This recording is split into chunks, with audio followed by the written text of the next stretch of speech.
Nadir xan əvvəlcə şah təymasibi taxtdan indirib, yerinə şahın azyaşlı oğlunu 3-cü Abbas adı ilə taxta çıxardı.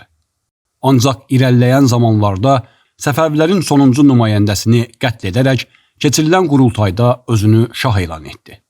Rəvayətə görə bu hadisələr hələ baş verməmiş, dövrün tanınmış din alimləri Nadirin yanına gəlmiş, onu fikrindən daşındırmağa çalışmışdılar.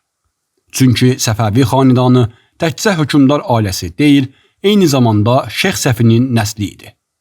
Lakin Nadir bu xəbərdarlıqlara məhəl qoymadı və Səfəvi xanidanını məhv edərək özünü şah elan etdi.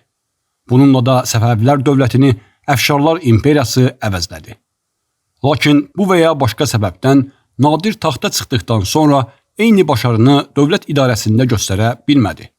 Uzun sürən müharibələr xalqı canından bezdirmiş, yoxsullaşmış xalq Nadir şah səfərdə olanda ağır vergilərə qarşı üsyan etdi.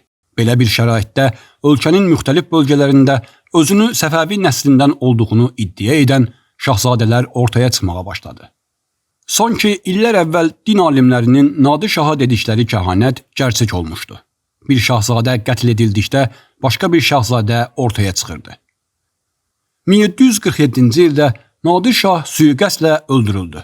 Nadir şahın ölümü ilə parçalanmış Azərbaycan müstəqil xanlıqlara və sultanlıqlara bölünmüşdü.